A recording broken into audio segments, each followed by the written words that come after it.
Ini usaha konsinyasi yang perlu teman-teman ketahui adalah sistem konsinyasi atau sistem titip jual. Itu bahasa umumnya, konsinyasi adalah bahasa akademisnya. Tapi dia ada levelnya ya, yang seperti video sebelumnya saya jelaskan kepada teman-teman sekalian.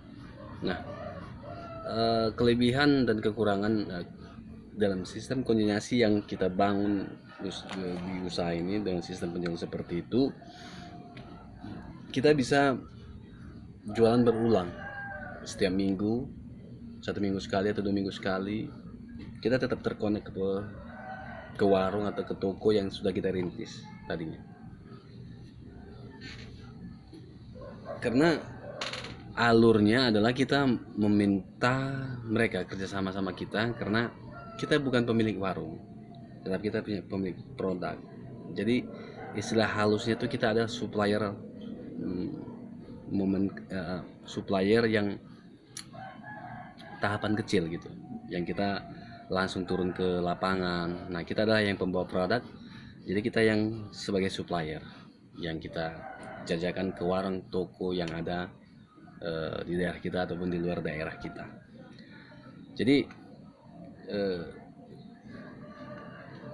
sama halnya kita bekerja sama dengan mereka, tetapi yang perlu kita catat untuk diri kita sendiri sebagai penjual ya, saya sudah tanamkan itu. Mudah-mudahan teman-teman yang mendengarkan ini bisa menerapkan di mentalnya, di pemikirannya, bahwasanya kita tuh harus win-win solusi, walau dia cash ataupun habis jual dulu modalnya, karena mereka sudah pemilik warung ya. Kita minta kerjasama sama mereka untuk jualkan produk kita ini. Nah, apabila sisa produk kita tadi itu, kita harus mengambilnya, karena itu memang punya kita. Mau kemanapun kita mengadu ya tetap itu punya kita. Itulah yang kita tawarkan di awal sama mereka.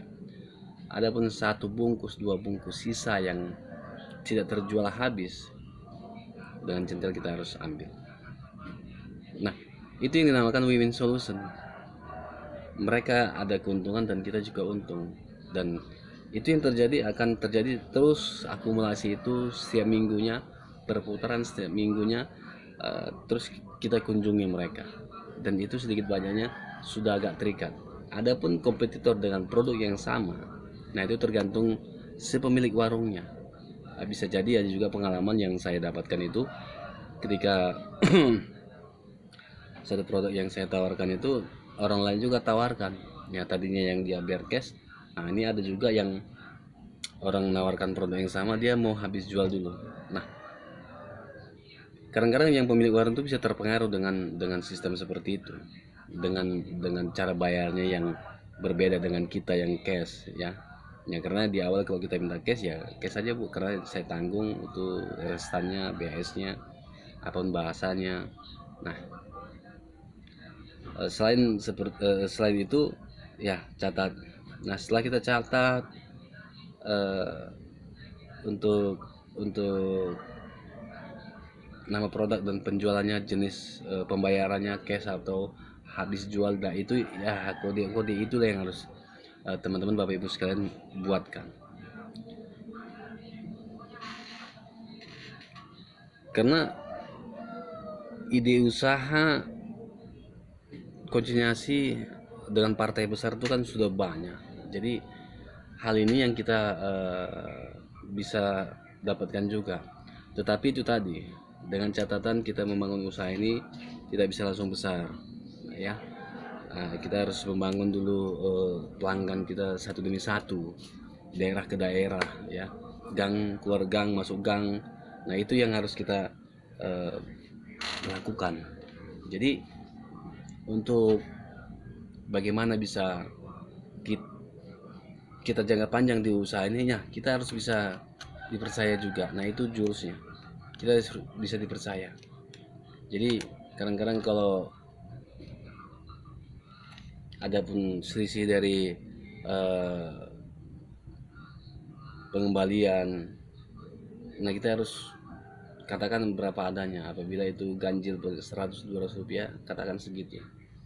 Nah apabila dia mau udah lebih, nah itu baru kita terima.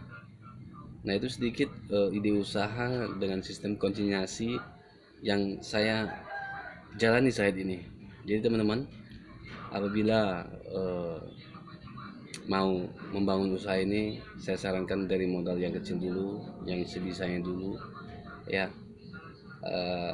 Jangan lupa pelajari juga cara mengatur keuangan untuk kita bisa membeli bahan baku lagi. Nah, 3 hal penting ya, yang teman-teman di dalam video ini saya sampaikan. Sistem penjualan konsinyasi itu plus minusnya, kelebihan dan kekurangannya ya. Ini adalah kerjasama winning solution. Dia punya pemilik toko, punya hak bahwasanya kalau memang produk kita sudah kadaluarsa dan dia minta retur kepada kita, kita harus ambil mau tidak mau ya. Pencatatan dalam nama toko atas pemilik toko. Nah, jangan lupa modal yang kita upayakan dalam usaha ini ya seadanya aja, jangan sampai ngutang ya, karena saya juga punya pengalaman bagaimana berutang itu tidak enak. Nah jika ada salah itu dua yang untuk anda tanyakan, silahkan komen di bawah, saya tunggu. Assalamualaikum warahmatullahi wabarakatuh, sukses selalu ya.